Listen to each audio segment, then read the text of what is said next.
Our opening thought comes from Jonathan Rauch. The Constitution of Knowledge, a Defense of Truth is the work where this quote comes from.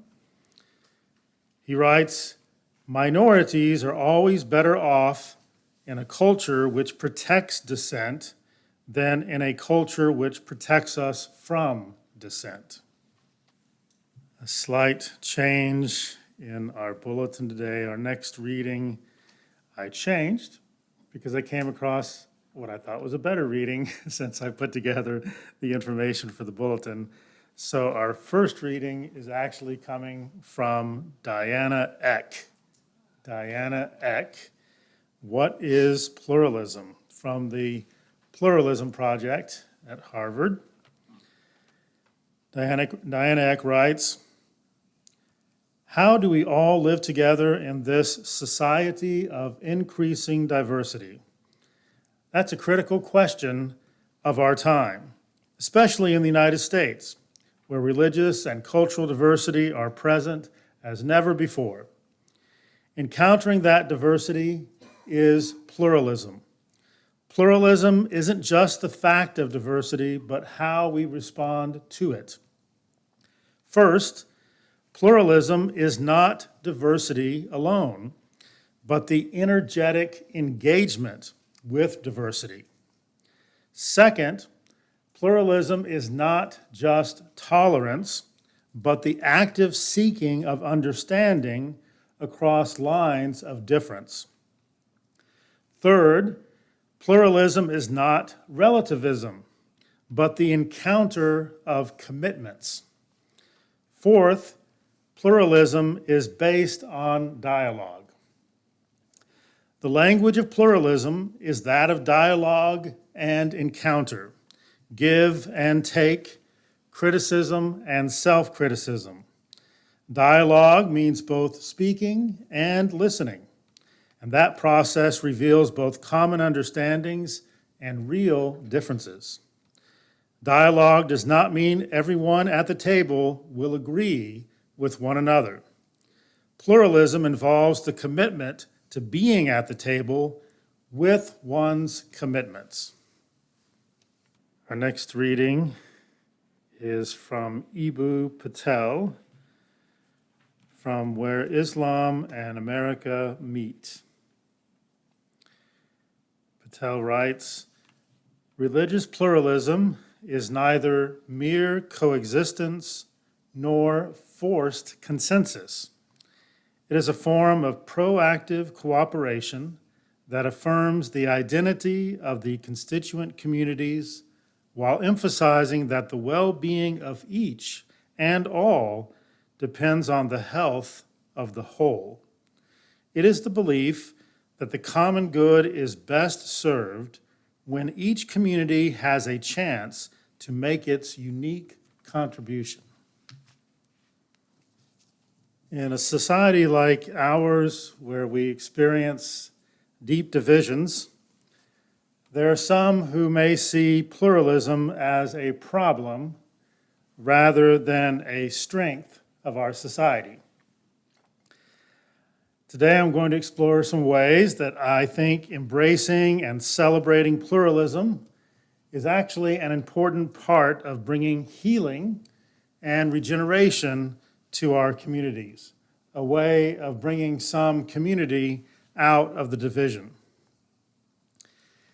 Embracing pluralism, as we heard in our readings for today, is based in a recognition that we don't have to all think alike, believe alike, certainly not look alike, or act alike to be together in human community.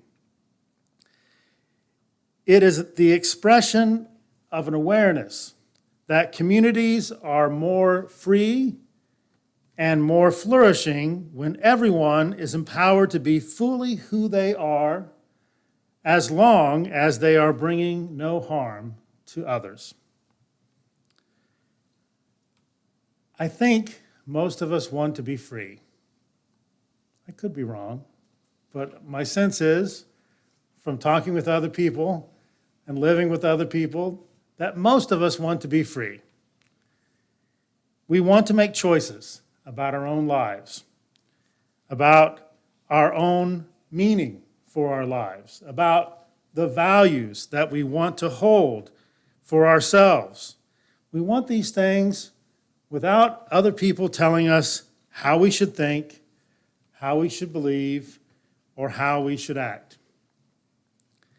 It's fine for them to give us their opinion and to share what's important to them and what their meaning and values are, but we don't want to be told by them what to do, what to believe, how to act. Autonomy is a value that we don't talk about much. It's not one of those things we just talk about too much, either in church or other locations, but when we don't have it, we definitely miss it. When we don't have autonomy, we definitely miss it. Despite all of their faults, and there are many, the persons who wrote the Constitution of the United States understood some important things. Yes, as I said, they had many faults. And some of the ways that they wrote the Constitution clearly were for protecting the rights of persons like them and not all persons within society. But they did understand that it was important to build a recognition of the value of autonomy and freedom into the Constitution in what we know as the Bill of Rights. They recognized that we have different ideas and that persons should be allowed to express these different ideas through the freedom of speech. And they specifically recognized the importance of the freedom of religion. Some of that was based on some experiences of many of the persons who were engaged in putting together the Constitution, the experiences of not having religious freedom in the past, in England and other places, of having an established religion, a religion of the state that everyone was, in many cases, almost forced to adhere to. So they decided to protect this freedom of religion through two very well-known clauses in the First Amendment of the Constitution, the non-establishment and free exercise clauses of the First Amendment. This was related to religion. There's not going to be any establishment of religion by the state, and persons should have the freedom to exercise their religious beliefs and practices in society. This, if you read it closely, actually ends up being the antithesis of Christian nationalism. Freedom of religion, free exercise of religion, no establishment of religion by the state. The path of rejecting pluralism ultimately weakens democracies and leads us towards autocracy. And that autocracy leads us to sameness in belief, thought, and action that is forced upon us by society and sometimes by the state. Rejecting pluralism is a recipe for oppression. It's a recipe for persecution of persons who don't fit into the box of conformity into which a non-pluralistic society attempts to force everyone. Have you ever been in a situation where you felt like you had to pretend you were someone else? You had to pretend you were someone you were not in order to feel accepted, in order to belong in community. At the very least, as we know, this experience is uncomfortable. It's at the very least awkward. It's at the very least something that makes us upset. But in certain contexts and certain circumstances, it can be soul-crushing. Attempts to promote homogeneity and assimilation of everybody into one box of conformity, attempts to do that as a strategy for strengthening community. And we know there are many out there in our society who believe that through assimilation, through making everyone think the same way, have the same beliefs, act in the same way, that is somehow going to make us a stronger community. But we know that in the end, it hinders freedom and it stifles. It stifles the human spirit.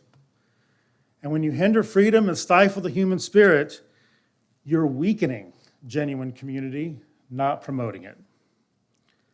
Cultivating beloved community entails avoiding the extremes of radical and unaccountable individualism on the one end of the spectrum and autocratically enforced collectivism on the other end. The middle way of pluralistic community empowers diverse persons in community to embrace their freedom, to embrace their differences in responsible ways that contribute to their own flourishing as well as the flourishing of others. Not just our own flourishing, but also considering and being responsible for other persons and for their flourishing as well. Those of you who know me well enough to know my love of Star Trek know that I've always been drawn to Gene Roddenberry's vision for pluralistic community that he expressed through science fiction in Star Trek and Star Trek: The Next Generation. And I have to admit that I'm a much bigger fan of Star Trek: The Next Generation than I was of the original series. So many of the ideas I'm going to express today are more closely aligned with Star Trek: The Next Generation, but Gene Roddenberry wrote and produced both of those shows. Roddenberry's pluralistic communitarian vision is especially pronounced in The Next Generation. As the United Federation of Planets, often just referred to simply as the Federation, consisting of a diverse set of planetary cultures working together for the freedom and well-being of all, is constantly confronted by societies and persons with less just and less responsible ways of relating with one another. Radical and irresponsible individualism that expresses power without regard to the harm that it causes others is represented by Captain Jean-Luc Picard's nemesis, known simply as Q.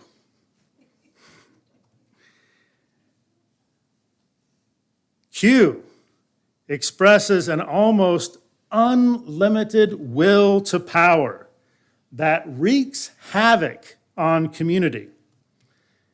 If we were to combine a little bit of Martin Luther King with Star Trek today and reflect on Martin Luther King's query, where do we go from here? Chaos or community? The way of Q clearly represents the way of chaos. Then on the other end of the spectrum, the other extreme, the extreme collectivism of the Borg. A society that exists and expands through forced assimilation of all persons that it encounters by connecting all of their minds with devices to one another and forcing all that are connected together in the Borg to conform to the will of the whole. To those who resist assimilation, the Borg responds with the warning, resistance is futile. You will be assimilated. In the Borg, all individuality and personal freedom are lost. In the midst of these two extremes, the Federation of Planets attempts to defend and protect a middle way of what I see to be responsible pluralism, in which persons in community not only celebrate their differences, but actually see the pluralism of their community as one of its primary strengths. You don't cease to be Klingon when you're part of the Federation of the Planets, even though in the past the Klingons and the Federation of the Planets were at odds with each other. But when they became a part, they were still Klingon. You don't cease to be Vulcan when you're part of the Federation of Planets. You don't cease to be human. You still are who you are with your differences, with your cultures, with your commitments. A society that embraces pluralism empowers them to express their own will to be free, while at the same time willing and respecting the freedom of others. That's the vision that you see in Roddenberry's Federation of Planets. Fortunately, there are examples of this outside of the realm of science fiction. Hopefully, we've all experienced some glimpses of what this kind of healthy pluralism might be like within our community. Hopefully, we see some glimpses of that in this community as well. So outside the realm of science fiction, the importance of embracing pluralism, for me, became increasingly clear in my 20s, my mid-20s, through two life-changing experiences. I've mentioned these a little bit in some of my past times with you, but one was India, a summer in India in 1990, where I was a student there were 7 of us from Candler School of Theology. We spent 7 weeks, mainly in South India, with our beloved Professor Thomas Tangaraj, who was the professor of world Christianity at Candler School of Theology at Emory University. We were his first group to take to India, which was interesting, as he admitted at the end of our time that he learned a lot of things about what he's going to do with the second group that he took. But it was an amazing experience. We studied the thought of Mohandas Gandhi. We studied Hinduism, the history of Christianity in India, and we engaged in a lot of interfaith dialogue. In fact, one of the experiences of interfaith dialogue that we had was with a group that when Thomas Tangaraj lived in India, he had been involved with this interfaith dialogue group for about 25 years. They had been meeting about 30 years together by the time I was able to experience their gathering. They met once a week for interfaith prayer and dialogue. And what was really notable for me when I went we went a few evenings because we were there for some time. What was very notable for me is that the persons who came to that time of interfaith dialogue came as they were, with their differences and with their commitments out in the open for everyone to see. They were not pretending in any way to all be the same. In fact, they basically covenanted together to not be like that when they were together, to be very intentional about coming with their commitments, coming with their differences, coming with their true selves, not some fake and shallow interfaith facade. And this is what allowed them to build an interfaith community through dialogue. This is what allowed them to challenge each other. This is what allowed them to come to a deeper understanding of each other and eventually a deeper relationship with each other. Come with your commitments. Come as you are. Don't hide our differences. That way we can come to deeper understanding and genuine relationships. That was a good lesson for me. It was a helpful lesson as I moved into another life-transforming experience. Just a few months later, when I moved back across the Atlantic to Switzerland to be at the Basel Ecumenical Institute of the World Council of Churches for a semester on the topic of renewing the whole creation that the World Council of Churches was focusing on. It was a topic related to environmental ethics, which for me was very attractive for me to attend that.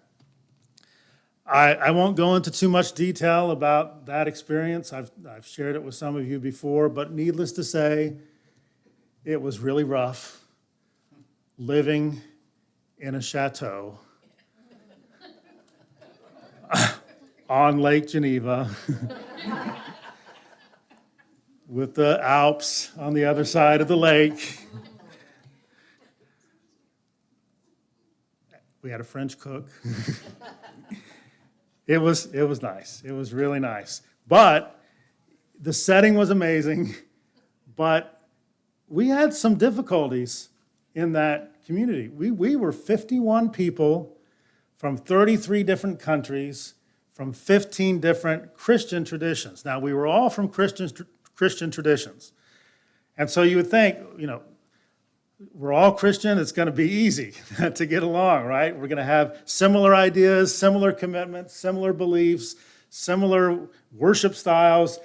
It will be easy to get along. No, it was not easy to get along. We learned very early on that we were quite different.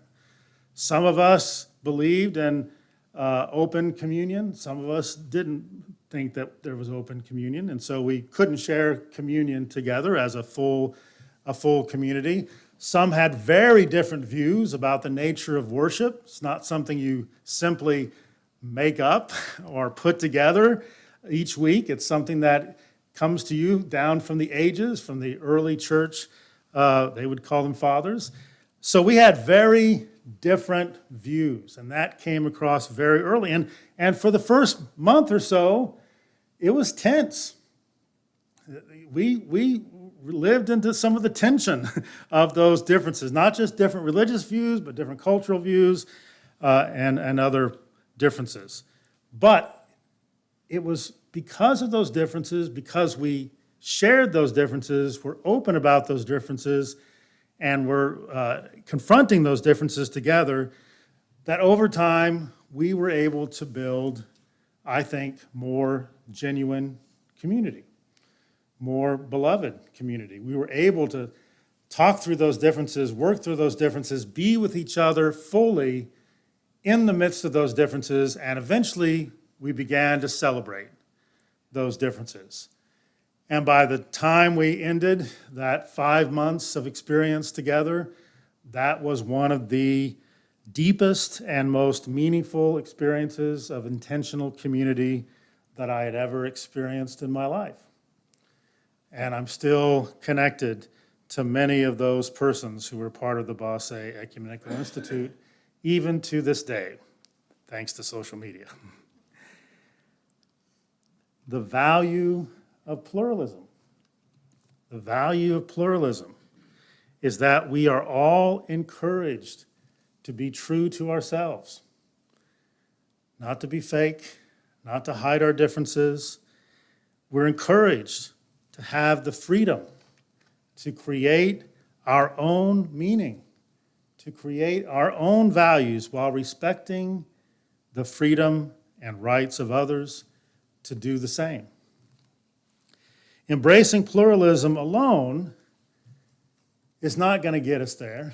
That's not the only factor that will lead us to a way of being together that's full of justice and peace. But it's important. It's an important part. It's a key aspect. Embracing pluralism alone may not enable our communities to boldly go where no one has gone before, but it just might be a factor in keeping us on the path to beloved community, and that's a good direction to be going.